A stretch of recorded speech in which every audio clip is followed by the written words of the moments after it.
అట్లాంటి కార్యక్రమాలు విద్యాపరంగా ఏది ఉన్న విద్యా అభివృద్ధి గురించి, విద్యార్థుల అభివృద్ధి గురించి, ఉపాధ్యాయుల అభివృద్ధి గురించి, విద్యా వ్యవస్థ అభివృద్ధి గురించి ఎప్పుడు కూడా 24 గంటలు నేను కష్టపడడానికి సిద్ధంగా ఉన్నానని చెప్పేసి మీకు అందరికీ చెప్తా ఉన్నాను.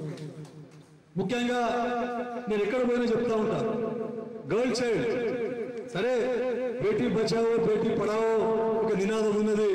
అది వేరే బీజేపీ ప్రభుత్వం ఇచ్చినటువంటి, గవర్నమెంట్ ఆఫ్ ఇండియా ఇచ్చినటువంటిది నినాదం. అది అంతకంటే ముందు నేను ఎప్పుడు చెప్తా ఉంటా, ఎక్కడ పోయినా నిన్న బడి బాటలు కూడా చెప్పడం జరిగింది.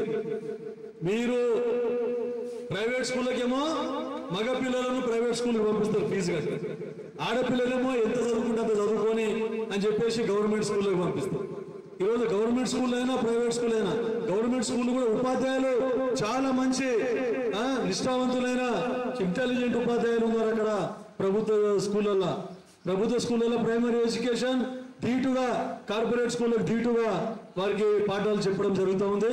ఎన్నో ర్యాంక్స్ కూడా ప్రభుత్వ స్కూళ్ళ నుండి సాధించడం జరుగుతూ ఉంది అని మీకు చెప్తా ఉన్నాం.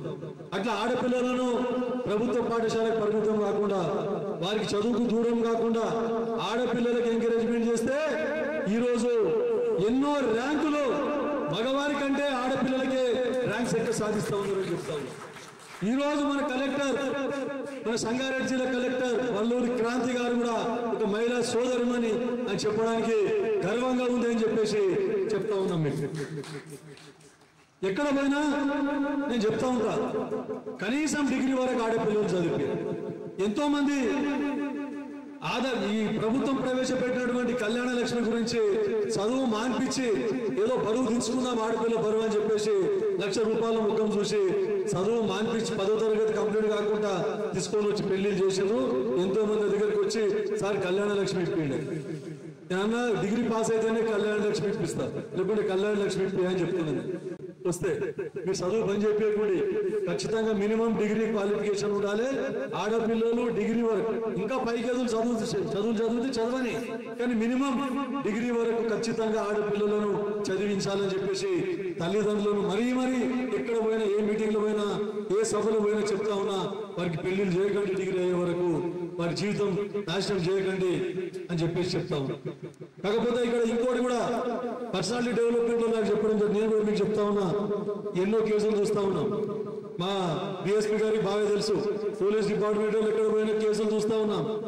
14 సంవత్సరాలకే లవ్ మ్యారేజ్ అయింది. లవ్ మ్యారేజ్ తల్లిదండ్రులను కష్టపెట్టి 14 సంవత్సరాలకి ఇంకా మిడిమిడి జ్ఞానం, పూర్తిగా ఎదుగుదల ఉండదు, మెచ్యూరిటీ ఉండదు, ఇమ్మెచ్యూర్ టోటల్, వారికి ఏంది జీవితం అంటే ఏందని కూడా తెలియదు. 14 సంవత్సరాలకే లవ్ మ్యారేజ్ అని చెప్పేసి వెళ్ళిపోవడం జరుగుతుంది. ఎన్నో కేసులు నా దృష్టికి వచ్చినాయి, ఎన్నో కేసులు చెప్పడం పంచాయతీలు. కొన్ని రోజులు పెళ్లిలో మళ్ళా 18 సంవత్సరాలకు పెళ్లి చేస్తారు, 19 సంవత్సరాలకు పెళ్లి చేస్తారు, సంసారం చేస్తారో లేదో అప్పుడే తెగదెంపులు చేస్తారు. వాళ్ళకి తెలియదు కనీసం, అప్పుడు ఇంకా మెచ్యూరిటీ ఉండదు ఆడపిల్లలకు కానీ మగపిల్లలకు కానీ. పెళ్లి చేసేస్తారు తల్లిదండ్రులు బరువు తెచ్చుకుందామని. వారి కాపురాలకు ఎన్నో కాపురాలు కూలిపోతూ ఉన్నాయి. అట్లాంటిది మీకు అందుకే స్టూడెంట్స్ ముఖ్యంగా చెప్తా ఉన్నా, లక్ష్మణ రేఖ గీసుకోండి.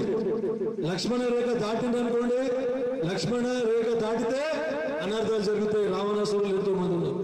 కాబట్టి లక్ష్మణ రేఖ గీసుకొని మంచిగా చదివి, కష్టపడి చదివి ర్యాంకులు సాధించి అత్యున్న స్థానానికి ఎదిగి మీ గురువులకు, మీ తల్లిదండ్రికి మంచి, మా తర్వాత మన నియోజకవర్గానికి మంచి పేరు వచ్చే విధంగా మీరందరూ ఎదగాలని చెప్పి చెప్తూ ముగిస్తున్నాను.